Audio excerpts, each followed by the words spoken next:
Hello friends, आप देख रहे हैं आपका चैनल शेयर बाजार विद आयुष। और बात करेंगे दोस्तों इस वीडियो में इंडियन एनर्जी एक्सचेंज या फिर कहूँ आईईएक्स के शेयर के बारे में। आज के दिन दोस्तों आईईएक्स का जो स्टॉक है वो करीबन 135 रुपये 50 पैसे के आसपास बंद हुआ है। 52 रुपीज़ एक दिन के अंदर दोस्तों गिरावट देखने को मिली है। 28% के आसपास की गिरावट लगभग दोस्तों हमको देखने को मिली, बल्कि एक समय पे ये शेयर आज के दिन 30% गिर गया था। तो क्या हुआ आईएक्स में ऐसा कि आईएक्स में इतनी बड़ी गिरावट देखने को मिली एक ट्रेडिंग सेशन के अंदर, ये हम समझेंगे इस वीडियो में।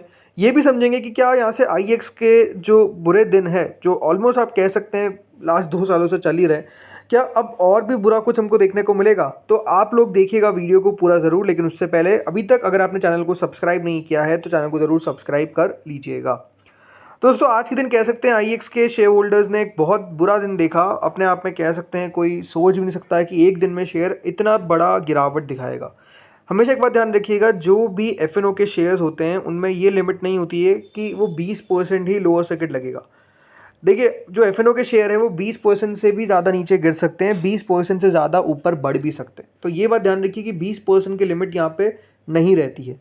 मेजरली दोस्तों बहुत बड़ी गिरावटें आती नहीं हैं, इसीलिए आप कह सकते हैं कि हम ज़्यादा गिरावट ऐसी देखते नहीं हैं। लेकिन आज आईएक्स ने गिर कर दिखा दिया, जब 28% एक दिन में दोस्तों काउंटर जो है वो करेक्ट होता हुआ दिख गया। तो ऐसा हुआ क्या, किस कारण से गिरावट देखने को मिली? तो दोस्तों जो गिरावट देखने को मिली है उसके पीछे का जो वजह है वो है दोस्तों सीईआरसी की तरफ से एनओडी मिलना फॉर मार्केट कपलिंग। देखिए, कोई भी आईएक्स को अगर ट्रैक करता होगा ना लंबे समय में, तो एक बात अगर उनसे आप पूछेंगे कि आईएक्स आज गिर गया, क्या रीज़न हो सकता है, तो वो एक ही बात कहेगा, हो सकता है कि मार्केट कपलिंग की खबर निकल कर आ गई हो। क्योंकि हमेशा एक बात ध्यान रखिए, ये इतना कंसिस्टेंट शेयर है कि इस खबर पे गिरता ही गिरता है। मार्केट कपलिंग का जैसे ही देखिए वर्ड सुन लेता है आईएक्स, उसको गिरना तय रहता है। क्योंकि ये बात ध्यान रखिए, ये आईएक्स के जो ओवरऑल अभी एक मोनोपोली है उसको थ्रेट करता है। और अब दोस्तों क्या हुआ है कि सीईआरसी जो है उनकी तरफ से, सीईआरसी मतलब central electricity regulatory commission, right, ये है सीईआरसी।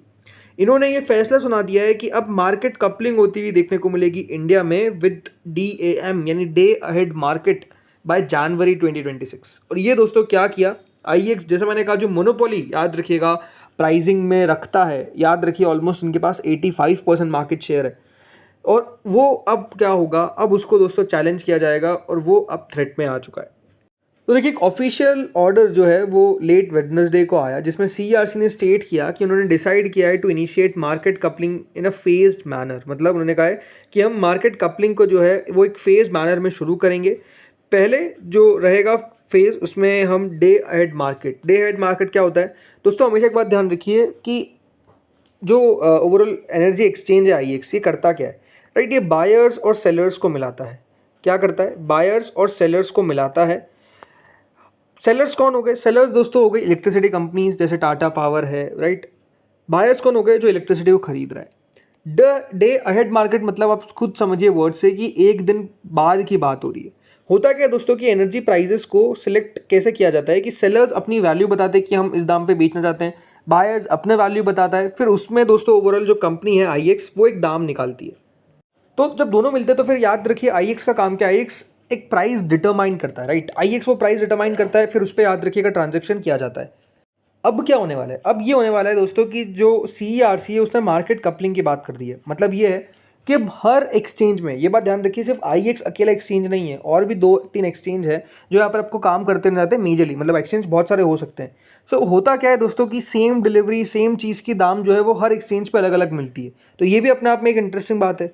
सो अब चाहता क्या है दोस्तों सीईआरसी कि अगर आप कोई सी भी एक्सचेंज से ट्रेड कर रहे हैं, जैसे आप बीएसई एनएसई है, राइट, प्राइस आपको ऑलमोस्ट सेम मिलता है, वैसा ही यहाँ पर भी आपको देखने को मिलेगा कि अब दोस्तों एक ही प्राइस डिटरमाइन होगी हर एक्सचेंज पे, और उसको डिटरमाइन कौन करेगा, सीईआरसी। ये दोस्तों क्या किया जाएगा, इसको एक राउंड रॉबिन मोड से शुरू किया जाएगा बाय जनवरी 2026। ये ऑर्डर फॉलो करता है कंसल्टेशन सबमिशन जो ग्रिड इंडिया के द्वारा दिया गया था, जो नेशनल ग्रिड ऑपरेटर है। इन्होंने अपने सारे स्टेक होल्डर से बात करके ये बताया कि जो मूव है वो आता हुआ नजर आया after the months of deliberations, जो चाहता है कि एक ट्रांसपेरेंसी हो, एफिशिएंसी इंप्रूव हो और एक बेटर प्राइस डिस्कवरी हो अक्रॉस इंडियन इलेक्ट्रिसिटी मार्केट्स। अब आप सोचेंगे चलिए ये सब तो हम बात कर रहे हैं, लेकिन इससे फर्क क्या पड़ेगा आईएक्स को, तो आपको बताता हूँ फर्क क्या पड़ने वाला है। सो बाजार का इतना खराब रिएक्शन क्यों आया, इसके पीछे का रीज़न है दोस्तों। आईएक्स एक बात ध्यान रखिएगा, मोनोपोली एंजॉय करता है पावर ट्रेडिंग के अंदर। इनके पास market share of close to 84.2%। मतलब आप समझिए कि कितना बड़ा मार्केट शेयर है। क्यों? बिकॉज आईएक्स में दोस्तों आपको हाई लिक्विडिटी मिलती है, वॉल्यूम मिलती है, तो वो आईएक्स पे ज़्यादातर जो भी कंपनीज है वो प्रेफर करती है कि हम इस पर ट्रेडिंग करें। तो इससे होता क्या है दोस्तों कि एक एफिशिएंट प्राइस डिस्कवरी होती है आईएक्स के ऊपर। तो जो मोस्ट ऑफ द वॉल्यूम्स है, मतलब 90% जो है वो दोस्तों आती है डे हेड मार्केट की आईएक्स पे। अब इस नए फ्रेमवर्क से होगा क्या कि आईएक्स जो है प्राइस डिस्कवरी का जो कंट्रोल है अब वो खो देगा। बिकॉज सीईआरसी याद रखिएगा जब प्राइस डिटरमाइन करेगी तो फिर क्या होगा कि एक ही प्राइस डिटरमाइन होगी, अब कोई सी भी एक्सचेंज से करें। अब आईएक्स प्राइस डिस्कवरी नहीं याद रखिएगा कर पाएगा। दूसरी बात, जो स्मॉलर एक्सचेंजेस लाइक पीएक्सआईएल, एचपीएक्स, अब यहाँ पर भी एक्सेस होगा सेम प्राइसिंग का। तो प्रॉब्लम क्या है कि ये जो कंपनीज है जो पहले आईएक्स पे जा रही थी, हो सकता है कि इस पे चले जाए, हो सकता है कि इस पे चले जाए। इसके कारण होगा क्या, आईएक्स का दोस्तों जो मार्केट शेयर है, राइट, जो बाजार में इनकी पकड़ है वो अब ऑब्वियस सी बात है कमजोर होती हुई नजर आएगी। क्योंकि पार्टिसिपेंट याद रखिएगा प्लेटफॉर्म से शिफ्ट होते हुए नजर आएंगे जहाँ पर ट्रांजैक्शन फीस लोअर हो। मतलब अब सिंपल सी बात है, जिस तरीके से हम ब्रोकर इंडस्ट्री में देखते हैं कि जो जीरो ब्रोकरेज ज़्यादा देता है या फिर जो कम ब्रोकरेज लगाता है, ऑब्वियस सी बात है कस्टमर्स वहाँ पर अट्रैक्ट ज़्यादा होंगे। तो वही अब होने वाला है। बिकॉज आईएक्स अभी तो जैसे मैंने कहा इनके पास सबसे बड़ा हथियार क्या था कि वो प्राइस डिस्कवरी कर रहा है, तो इनके सामने कोई टिक नहीं पाता है। बिकॉज यहाँ पर सबसे ज़्यादा वॉल्यूम हो रही है, सबसे ज़्यादा दोस्तों यहाँ पर ट्रांजेक्शन्स हो रहे हैं। लेकिन जब प्राइस एक नज़र आएगी, जब प्राइस सिर्फ एक रहेगी, तब कोई सी भी एक्सचेंज पे जाइए ना, बात तो एक ही है। अभी ये बात ध्यान रखिए कि हर एक्सचेंज पे, भले अगर आईएक्स है तो वहाँ पर अलग प्राइस हो सकती है, अगर पीएक्सआईएल है तो वहाँ पर अलग प्राइस हो सकती है, अगर एचपीएक्स है तो वहाँ पर भी अलग प्राइस हो सकती है।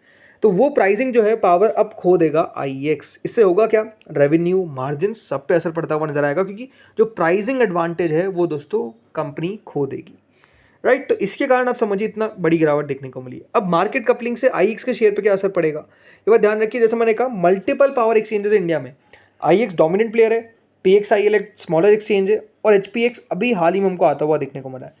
अब इनमें भी दोस्तों याद रखिएगा कस्टमर्स जो है वो जाते हुए नजर आएंगे। हो सकता है कि आईएक्स का कस्टमर पीएक्सआईएल पे शिफ्ट हो जाए, हो सकता है कि एचपीएक्स पे शिफ्ट हो जाए।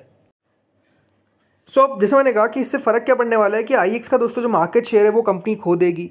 अब मार्केट कपलिंग, ये बात ध्यान रखिए कि जैसा मैंने बताया एक सिंगल प्राइस आने वाली है, सेंट्रल एल्गोरिदम यहाँ पर लगेगा ताकि जो ग्रिड कंट्रोलर ऑफ इंडिया है वो मैच कर सके, बिड और ट्रेड को एलोकेट कर सके। फेयर डिस्ट्रीब्यूशन होगा किसका, trade across exchanges based on demand and supply. तो आप समझ सकते हैं ये सारी चीज़ें होने वाली है। अब समझिए इससे आईएक्स को क्या खतरा हो या फिर क्या फ़ायदा है। पहला फ़ायदा तो दोस्तों ये होता हुआ नज़र आएगा कि जो अब बाजार है वो ट्रांसपेरेंट बनेगा और एफिशिएंट बनेगा, बट इससे आईएक्स को कोई बड़ा फ़ायदा नहीं है। दूसरी बात, प्राइस मैनिपुलेशन कम होता हुआ नज़र आएगा। लेकिन रिस्क क्या है आईएक्स के लिए, पहली बात तो प्राइसिंग पावर खो दी है आईएक्स ने। दूसरा बात, अब डिक्लाइन देखने को मिल सकता है वॉल्यूम में। तीसरी बात, प्रेशर पड़ सकता है कंपनी के रेवेन्यू और मार्जिन पे। तो आप सीधा समझ सकते हैं कि अब आईएक्स के लिए क्या खतरा है। आईएक्स के लिए दोस्तों आप समझ सकते हैं कि उसके जो एग्जिस्टेंस है, राइट, जिसका वो फ़ायदा उठा रहे थे, अब उस पर अपना आप में एक बड़ा सवाल है कि कंपनी के पास मार्केट शेयर जो अभी 85%, 85% है, क्या वो बचेगा या फिर नहीं बचेगा। ये अपने आप में दोस्तों एक बड़ा सवाल है जो डेफिनेटली हमको देखने को मिलने वाला है, राइट। बाकी जो आई थिंक बाजार का डर है, राइट, वो क्लियरली हमने प्राइस पे देखा है। हमेशा एक बात ध्यान रखिए, स्टॉक मार्केट में अगर आपको गिरावट देखने को मिल रही है किसी शेयर में बहुत ज़्यादा, तो अपने आप में फियर बहुत है। अब यहाँ पर देखना दिलचस्प होगा कि जो निवेशक है, अब इसमें इंटरेस्टिंग बात क्या है कि देखिए एफआई का हिस्सा 18% का है। एफआई लगातार दोस्तों अपना हिस्सा जो है वो पिछले कुछ समय से बढ़ाते हुए देखने को मिल रहे हैं। और इसमें एफआई अगर आप देखेंगे तो मैसाचुसेट्स इंस्टीट्यूट ऑफ टेक्नोलॉजी का हिस्सा है, एक्वामरीन फंड का है, और भी बहुत सारे फंड है। डीआईएस अब देखें तो डीआईएस का 34% का हिस्सा है, जिसमें SBI mutual fund under its various schemes 9.5% ले रखा है। पराग पारिक म्यूचुअल फंड के द्वारा 5% हिस्सा ले रखा है। तो आप समझ सकते हैं कि अब इन फंड्स को भी बहुत ज़्यादा दिक्कत होने वाली है। पब्लिक का हिस्सा 47% का है, राइट। तो प्रॉब्लम जो है वो डेफिनेटली अब देखने को मिलेगी, बिकॉज जो कंपनी का ओवरऑल एक सबसे बड़ा एडवांटेज था वो एडवांटेज कंपनी खोने जा रही है, और इसका दोस्तों डर अब बाजार को है। बाकी इंटरेस्टिंग बात यही है कि आज दोस्तों कंपनी के नतीजे भी आने वाले हैं, देखते हैं नतीजे किस प्रकार के आते हैं। बट ठीक है, उसका बहुत बड़ा असर नहीं पड़ेगा, बिकॉज ये खबर अपने आप में बहुत बड़ी है। मैनेजमेंट क्या कहता है, आई थिंक बाजार उसको भी सुनना चाहेगा। मैनेजमेंट की तरफ से क्या कमेंट्री दी जाती है, ये आई थिंक इंटरेस्टिंग होगा देखना। तो फ्रेंड्स, इस वीडियो में इतना ही था। होपफुली वीडियो बढ़िया लगा होगा। अगर अच्छा लगा तो लाइक करना, चैनल से पहली बार जुड़ा सब्सक्राइब करना। Thank you friends watching this video.